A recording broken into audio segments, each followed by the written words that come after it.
17번 맞습니다. 17번. 다음 자금 조달 방법 중에 지분금융에 몇 개냐? 지분은 1층이다, 2층이다?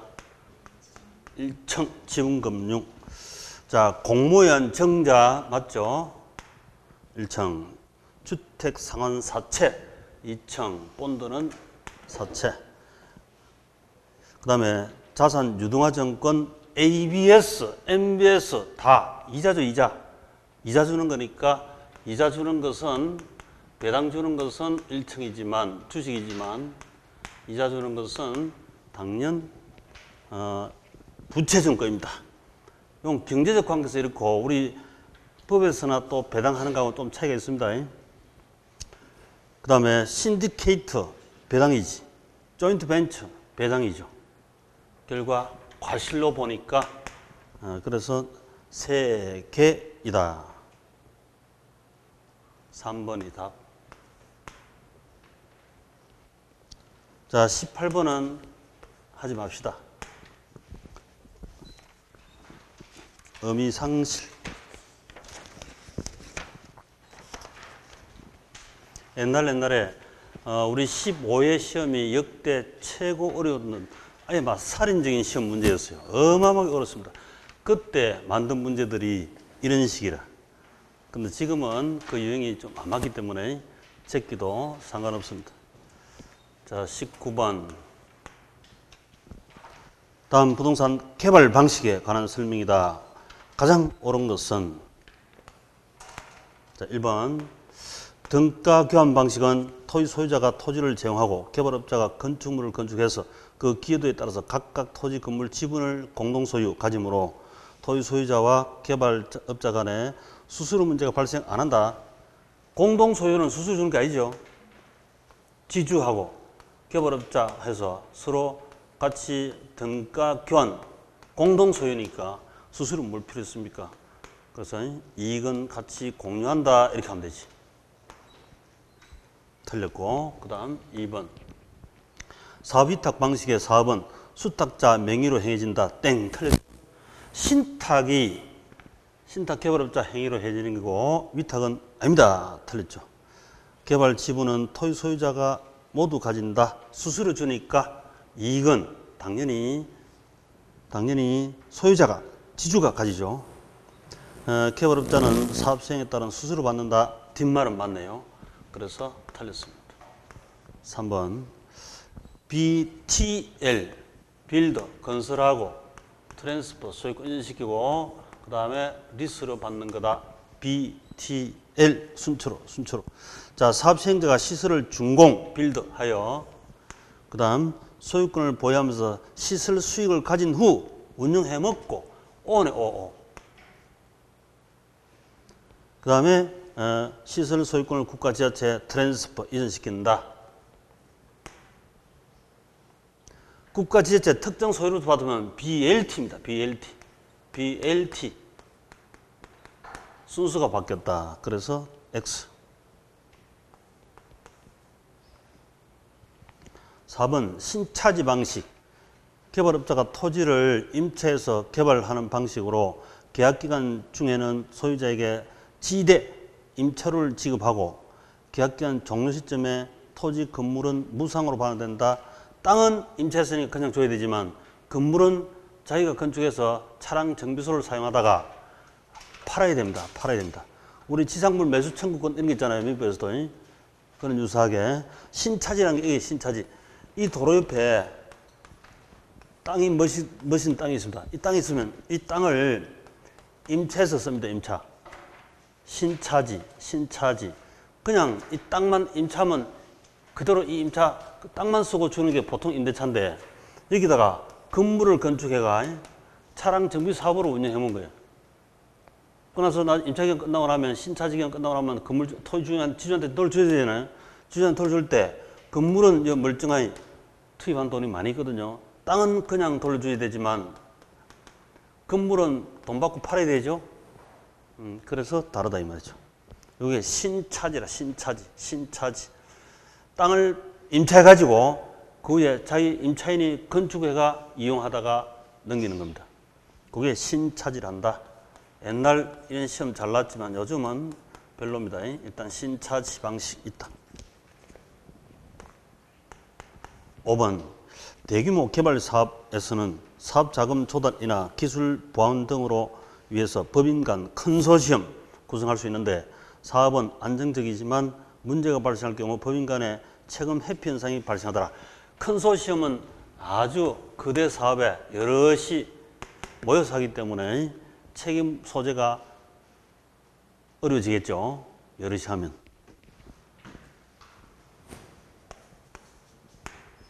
자, 20번. 다음 주어진 보기 지문 설명 올바른 것은 맞는 것. 자, 기억. 인근지역의 소재는 주택 소비자들의 연평균 소득이 5천만 원에서 6천만 원 상승. 자, 소득이 몇 프로 증가했습니까? 20% 증가. 최초 값 기준으로 하면 20% 증가한 게 맞죠? 일반적으로. 그 다음에 부동산 수요량이 800세에서 600세대로 줄을 뻗네요. 800에서 600 줄으면 200이 감소했잖아요. 800에서 200이니까 몇 프로 감소했다? 8분의 2, 4분의 1, 25% 감소했죠. 소득이 증가했을 때 수요가 감소하는 것은 정상제다, 열등제다? 열등제죠, 열등제. 거꾸로 갔으니까. 열등제이고 이 탄력성 크기는 25 나누기 20 하면 1.25죠. 화살표가 반대니까 마이너스 1.25 이렇게 하면 되지. 기억. 여기 기억입니다. 기억. 그래서 기억은 마이너스 1.25 열등제다 하는 바로 4번이 정답이 되어버렸네요. 자, 니은 확인. A 부동산에 대한 가격이 500에서 600 몇 프로 상승했다? 500에서 100만 올랐으니까 20% 상승이네. 그 다음 B부동산, 다른 부동산이죠. B부동산 1000세대에서 1200세대 변했다. 몇 프로 상승? 1000에서 200이 증가했으니까 1000분의 200하면 20% 증가한 거죠. 다른 제약가 수요가 2% 증가했대. 그러면 이거 화살표 같은 방향이니까 0보다 크고 대체제다, 보완제다? 대체.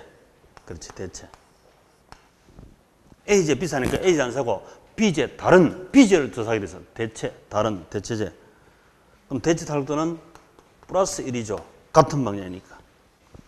그래서 4번의 답이란 것을 다시 확인했습니다. 4번이 정답.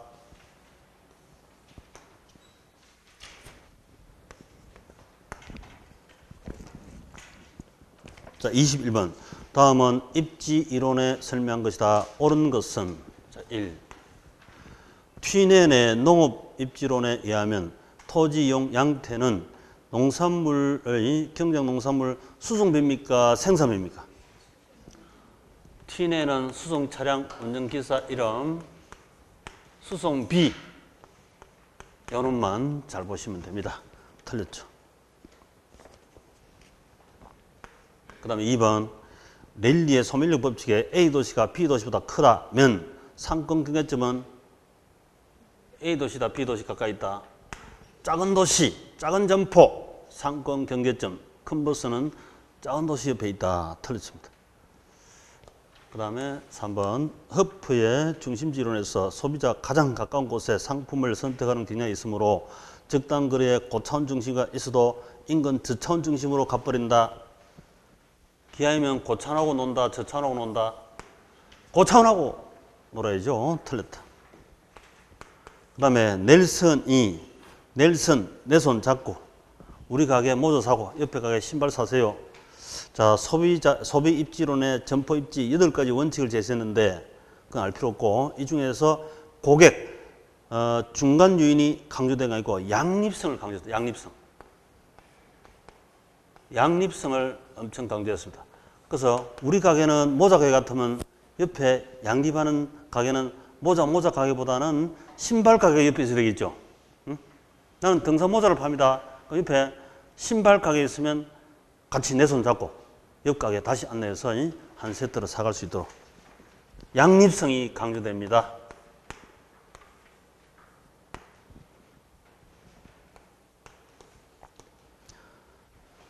틀렸죠. 자, 5번 크루살르의 중심지 이론에 의하면 중심지의 성립 조건은 최소 요구치 지역 범위가 제한 도달 범위 안에 있어야, 내에 있어야 한다. 맞지? 내에 있어야 돈이 되죠. 5번이 맞습니다.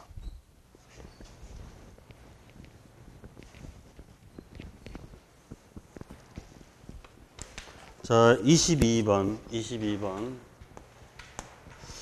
MBS에 관한 설명 중 잘못된 것은 1. MPT에서는 투자자가 원리금 수취권과 저당 소유권을 갖는다. 맞는 말이죠. 우리 MPT에서 하면 한국주택금융사 T. 한국주택금융사가 전 세계 투자자에게 MBS를 발행해서 자금 조달, 투자 유치를 시킨다 이랬습니다.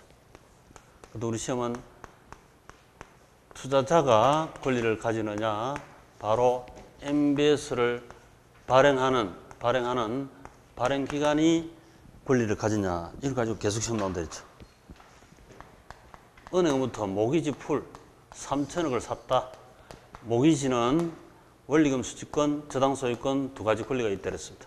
이걸 그대로 팔아먹는 방법, 모기지, 이걸 패스, 이전 매각 처분, MPTS. 그래서 1, 2번 공을 투자자가 가지는 것, MPTS다. 그 다음에 MBB는 이 모기지 풀을 빼거든 담보 잡고 본드를 발행했습니다. 본드. 그래서 요건 1, 2번 공은 그대로 발행기관이 가지고 있습니다. 그 다음에 혼합형 MPTB, 원리금 수취권은 넘어가고 저당 소유권은 금융기관이 그대로 가지고 있는 것, 그걸 발계청으로 CMO 실무상 많이 발행한다 이랬죠. MBB는 저당 채권 발행액과 MBB 발행이 같아. 아니다. 3천억짜리 담보 잡고 2천억 발행했다. 우리 일반 본드 발행할 때도 이렇게 하죠. 초과 담보 요구 같아. 틀리고. 그 다음에 CMO는 콜 방어가 가능하다. 자, CMO 투자자는 원래 1번 공이 넘어왔기 때문에 조기 상환 위험은 투자자가 책임을 져야 됩니다. 그런데 6개월짜리 1년, 2년, 3년, 5년, 7년, 10년, 15년, 20년, 이 20년 초과짜리 다계층을 발행하다 보면 단기, 중기, 장기채를 받아 보니까 이 장기채 투자는 조기 상환 콜 했어도 이 단기채들이 해소가면 되기 때문에 콜 방어가 실현되는 경제적 효과가 있습니다. 법적으로는 투자자가 책임을 져야 되지만 단기채들이 받아가면 되죠. 그래서 장기 채권들은 경제적 실질, 콜 방어 효과를 얻을 수 있다 이 말이지. 우리 법하고 경제하고 차이 나는 게 많죠. 경제는 시장파는 시장에서 법적으로 아무리 규제가 강하더라도 시장에서 여러 가지 변형 모습이 더 좋은 모습이 또 많이 나타나죠.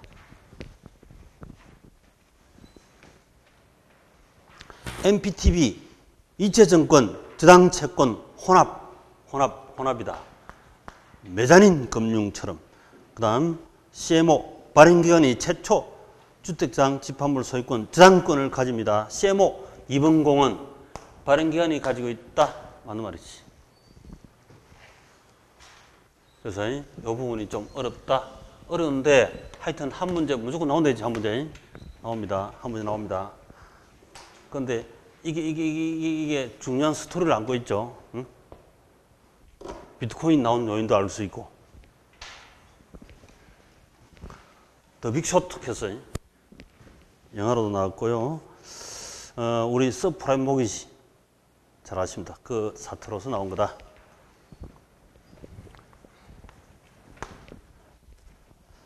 전 세계 시장판을 아시려면 그런 스토리를 알아야 돼요, 실제. 그리스가 IMF 구제금융 간 이유, 뭐 등등, 이런 걸. 그래야 뭐 그리스 섬을 사러 가지. 자, 23번. 옵셀 투자 사업 장래 경제 환경 조건에 따라 추정된 수익률의 예상치가 아래 같아 가정할 때 기대 수익률 얼마냐? 기대 수익률은 곱해서 더해버리면 됩니다.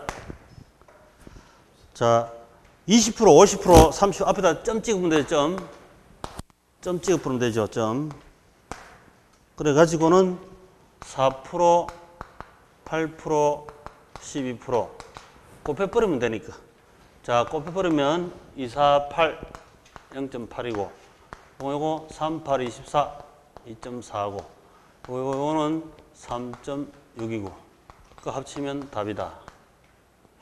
5점, 6.8 아닌데?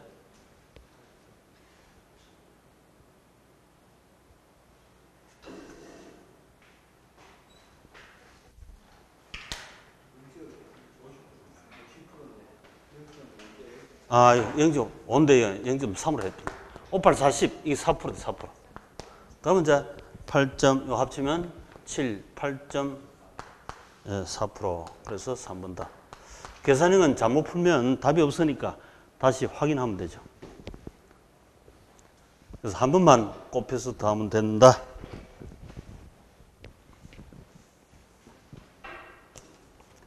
자, 24번.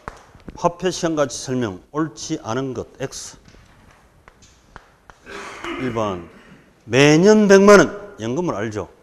이자율 10%, 이자율 R로 N년 후에 받게 되는 금액 엽니다. 지금 연금을 알죠? 미래가치 구하고 싶다. 연금 미래계수 곱하면 된다. 맞지? 그 다음 2번. 연금의 미래계수는 저당상수 역수다. 둘째 딸의 역수는 몇째 딸이다? 셋째 딸인 감채 기은계수죠. 틀려버렸지. 여기 답이다. 그 다음 3번. N년 후에 1억 만들기 위해서 미래가치 1억 압니다. 매년 불입할 금액 감채 기은계수다. 자, 우리 감채 기은계수는 미래가치는 알고 기금, 연금을 모르는 경우 맞는 말이지? 그 다음 4번. 1억 원 상환하기 위해서 N년 동안 매 기간마다 상환해야 할 금액을 구하는 데는 저당상수다. 1억. 지금 집 저당자표 1억 빌렸습니다. 여기다가 저당상수를 곱해야 상수가 매월 원리금 균등 상환할 금액이 나오지. 저당 차익 금액은 알고 상수를 모를 때 저당상수 곱하면 상수가 나옵니다. 맞는 말이죠. 5번. 미상한 대출잔액 계산할 때는 연금현가계수 사용한다. 내가 10년간 차입했는데 매달 100만 원씩 상환하기로. 3년 지나고 나니까 절이 나왔습니다. 그럼 절이 빌리가 이 고리 상환하죠. 차환. 미상한 잔액을 갚아야지. 앞으로 100만 원씩 7년간 남은 것. 연금이죠, 연금. 100만, 100만, 100만. 그 연금 현가계수 해야 미상한 잔액이 나오죠. 맞습니다.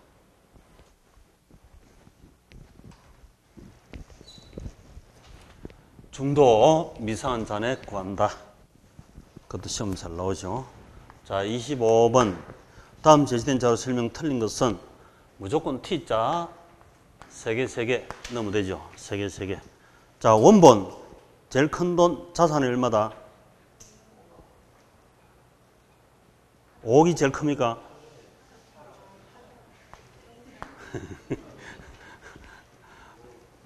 그 다음에 자본은 자기 돈은 얼마다? 5억이고 남은 돈은 3억이지. 내 돈 남은 돈 합치가 8억 이렇게 됐죠. 3개. 그 다음에 과실, 순영소득 열심히 번 돈 얼마입니까? 꽃순이 얼마? 꽃 팔아가지고 8천만 원 벌었다. 그 다음에 약속된 원리금 얼마? 4천만 원 주고 나머지 4천만 원 내 거 이렇게 같아 나누면 되지. 그러니까 확인, 밑에 확인하면 됩니다. 자, 요거 8억 분의 8천만 원이 10%가 종합하는율이 맞지? 그 다음에 저당 비율은 8억 나누기, 3억 나누기 8 이렇게 하면 되지. 375 맞네. 그 다음에 자본 회수 기간은 요거 뒤집으면 되죠. 1년에 8천 회수 8억이면 10년 걸립니다. 요걸 우리가 자본 회수 기간 또는 순영업소득 성수, 순성수 이렇게 부르지. 그래서 그 자체도 시험 잘 나오니까. 그 다음에 지분 환원율은 지분은 오른쪽이다. 5억 분의 4천만 원이니까 8%입니다. 8%. 7% 돼 있으니까 틀렸다. 여기 답이다. 답. 부채 감당률은 열심히 번 돈으로 부채 서비스 몇 번 갚을 수 있을까? 8,000 나누기 4,000 하면 2. 1보다 큰 2배 감당 능력이 있습니다. 오케이. 됐지.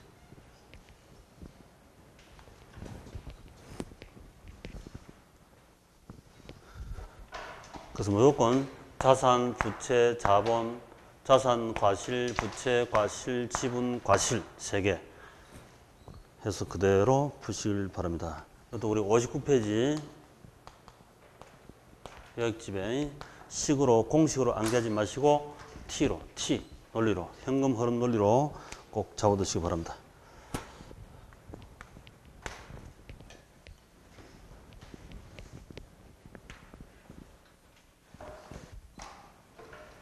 자, 26번.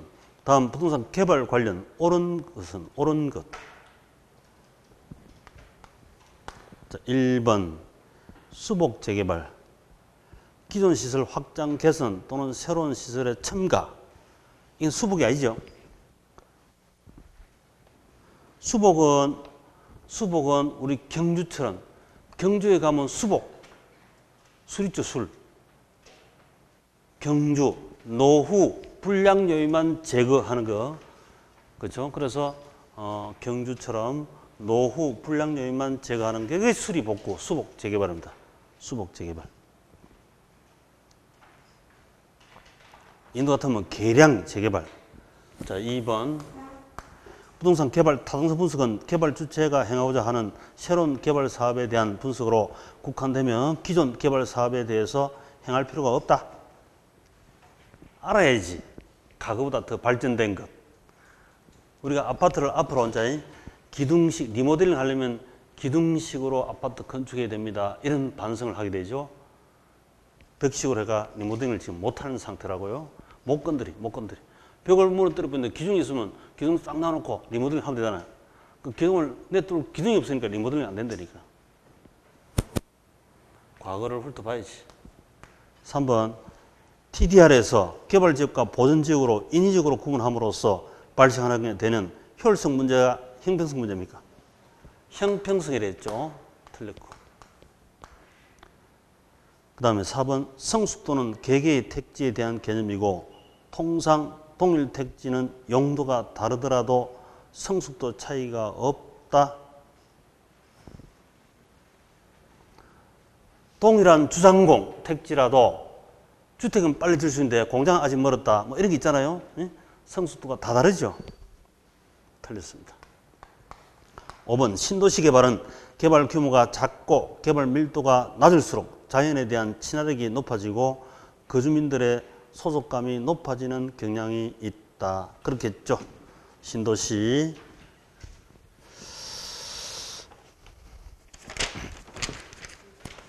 자, 27번. 다음 지역 지구지에 대한 설명. 옳지 않은 것은 자, 우리 지역 지구 지역과 지구는 중첩이 될 수 있지. 전체 지역과 지구는 이렇게 중첩이 됩니다. 근데 중첩이 다 되죠, 사실은. 근데 용도 지역끼리는 중첩이 된다, 안 된다? 도간, 농자 중첩되는 게 없죠. 지역과 지구는 중첩이 거의 다 되고, 그 다음에 지구 단위, 지구도, 지구도 2중, 3중, 4중 다 중첩이 되죠. 그치? 그게 학교론 시험 나온다. 자, 1번. 지역 지구제는 어울리지 않는 토지 이용을 규제함으로써 부의 왜곡과 제거 또는 감소의 목적이 있다. 이게 크죠. 뭐 당장 우리가 방화지구, 방제지구만 해도 그렇잖아요. 그 다음 2번. 지역 지구제는 단기적으로 수요가 증가하여 주택 가치를 상승시키더라. 맞죠? 지역 지구제가 잘 되면 우리 집 뒷뜰에 공해 공장 있으면 집값 떨어진다 했습니다. 이걸 주거지역으로 하게 되면 주택 쾌적성이 증가하니까 당장 수요가 증가하잖아요. 그 다음에 3번 지역 지구제와 더불어 주택 신축을 제한하는 추가적인 제한이 있을 경우 경쟁시장이 존재한다면 장기적으로 주택 가치는 하락하여 원래 가격으로 내려오죠. 이 경쟁지역에 주택이 건축하게 되면 공급이 증가하면 원래 수요 공급이 있다가 자, 수요가 단기 증가하여 지역 주기자하면 주거지역으로 되면 주택가격 상승, 초과이윤돌입니다. 초과이윤이 있으면 경쟁 지역의 공급이 증가하면 주택 가치는 다시 하락하지. 원래 가격 하락. 수요 증가, 공급 증가. 딸방, 아들방 다 줄 수 있다. 그래서 주택 가치 하락해야 됩니다. 공급이 증가하면 하락하지 상승하는 게 없죠. 3번이 틀려서 여기 정답이다. 4번 주택 건설업이 비용 일정 불변 산업이라면 장기적으로 그 지역의 주택 공급량은 증가한다. 비용 일정이면 신축할 때 1억짜리 100억에 팔아먹고 다시 100채를 지으면 되죠. 똑같이. 주택 건설업 비용 증가 산업이라면 장기적으로 공급은 증가하고 주택 가치는 원래 수보다 높아진다. 비싸면 더 비싸게 받아야죠. 정상가, 정상원가로 맞습니다. 그래서 43페이지 요약집으로 한눈에 빠른 속도로 한번 확인해 주시면 되겠습니다. 자, 28번 다음 중 원료지형 입지에 해당하는 것은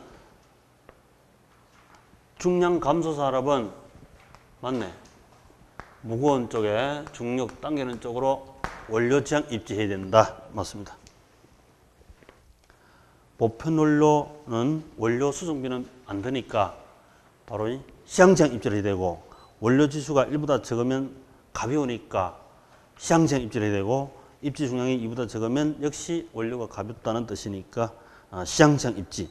제품 부패가 쉬우면 그 제품을 완제품을 생산하자마자 손님 있는 곳에 바로 가야 됩니다. 그래서 부패하기 쉬운 산업은 시장지형 입지를 해야 한다. 자, 29번. 다음은 저당 유동화 제도에 대한 설명이다. 틀린 거. 자, 틀린 거. 1. 저당 대부를 필요한 자금이 저당 시장에 원활히 공급되기 위해서는 1차, 2차 투자 요구 조건 충족해야 된다. 우리 1차 저당 시장에서는 금리가 예를 들어서 5%라면 중간에 은행, 한국주택검사 수수료 떼고 하면 2차 저당 시장 금리는 요거보다 더 낮아야 되죠.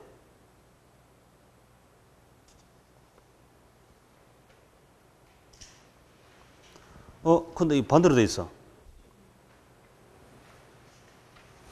1차 시장 금리가 낮고 2차 시장 금리가 높고 투자 요구 수익률이 가장 높은 조건을 충족해야 된다. 이 틀린 건데? 그치, 틀렸지? 반대로 돼 있네. 부동호가 반대로 돼 있다. 자, 2번. CMO는 각 트렌치별로 이자율이 서로 상이하고 변동이자율이 적용된다. 고정이자도 되고 변동이자도 되고 다계층 전부 다 됩니다. 다. 틀렸죠. 그 다음에 3번. 2차 저당시장은 저당 대부를 받는 저당 차입자와는 직접적인 관련은 없다. 그렇지. 서프라임 모기지처럼 간접적 관련은 있습니다. 그 다음에 MPTB는 MPTS와 MBB 혼합 맞네. 5번. MBB의 투자자는 최초 주택장 집합물에 대한 소유권, 저당 소유권을 갖지 않는다. 투자자가 갖지 않는다. 맞네. 발행 기관이 가진다. 맞습니다. 자, 30번. 다음 중 시장가치 조건에 해당하지 않은 것은 우리 간평론의 시장가치 영어로는 마켓 밸류 당번은 계속 나올 겁니다.